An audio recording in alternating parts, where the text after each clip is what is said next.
Ladies and gentlemen, welcome to the ceremony for the conferment of an honorary degree in human letters to Mr. Roger Waters.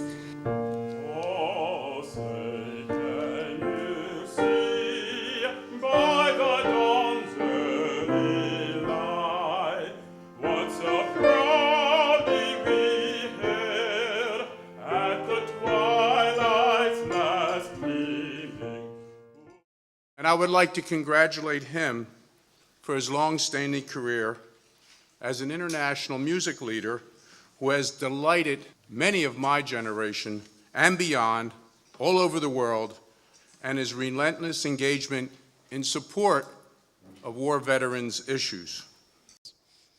For your long and distinguished career, the integrity of your work, and your contribution to international music and veteran causes, we are honored to welcome you into our diverse family on the recommendation of the Senate of this university and by the action of the Board of Trustees of the American University of Rome.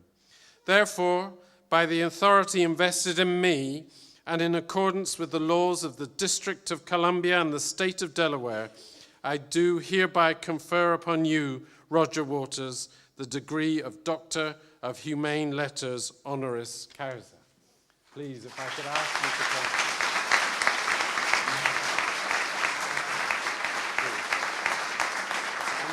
We have to put the hood on you.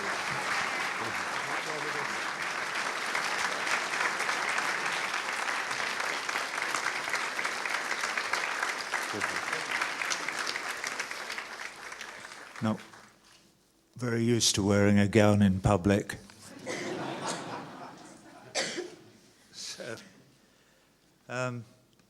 Well, thank you very much for all of that. That's extremely kind. All I can do really is to say that institutions like this I encourage with all my heart. This is the first time that I've ever crossed the boundaries into academia since I was that callow youth at a school that I gather I share with Andrew. We've been around this area all day today with Harry. We've been in Aprilia, and we've been in Anzio. In Aprilia, we unveiled together a monument to my father and to all the other fallen from the Battle of Anzio, whose graves were never found. And so the erection of this cenotaph was deeply moving, particularly on this special day, which is, as we've been told, the 70th anniversary of my father's demise. Harry, and thank you. Thank you. So good luck with your futures.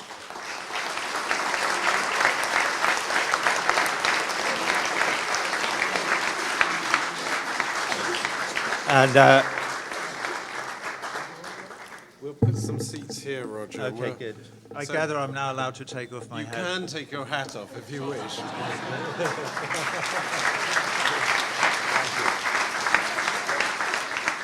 If I could begin with Marta, would you like to kick off and ask a question, and then we'll get Dr. Waters to speak to it? Sure. Thank you, Mr. Waters. Doctor. Dr. Waters. Well, you said many times that you hated your school years and you had a strong position about education. Do you think the education system has changed now, or how can it be changed?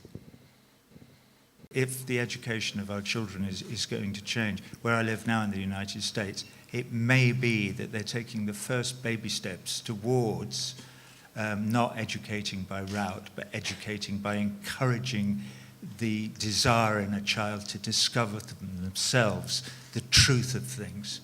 Wouldn't it be wonderful if we managed to produce a generation or 2 or 3 or 4 or 10 or 15 or 20 or 100 generations of children who grew up to believe that the most important thing that they could do with their lives is to delve and seek and discover the truth about things, rather than what we tend to get taught to do, which is to consume.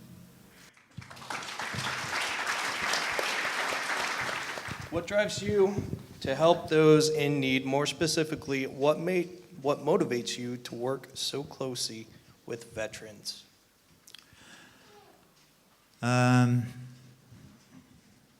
Well, the working with the veterans came out of doing the wall for another time, because when we started making the visuals, I think this should be the last question. It's a very important one, and I thank you very much for asking me it, and because it's brought an enormous amount of satisfaction to me over the last few years.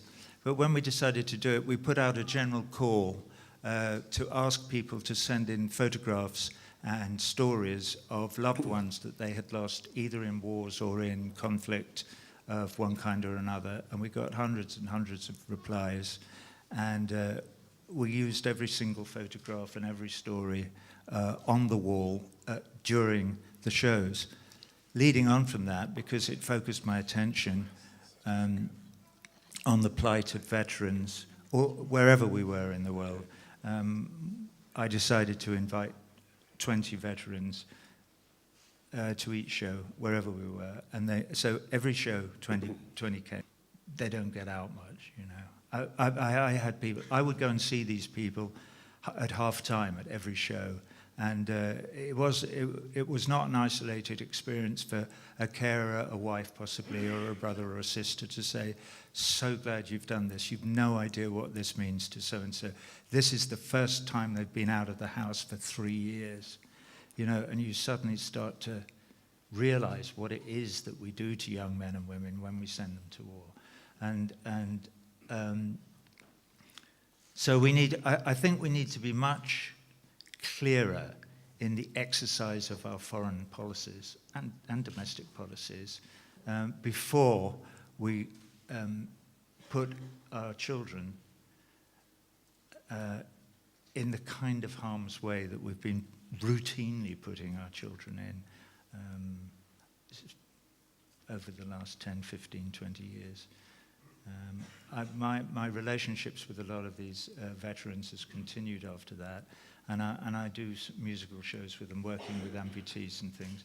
And I think the work that I do with them is probably the most profoundly rewarding thing that I do in my work. So thank you for asking that question. Thank you for answering.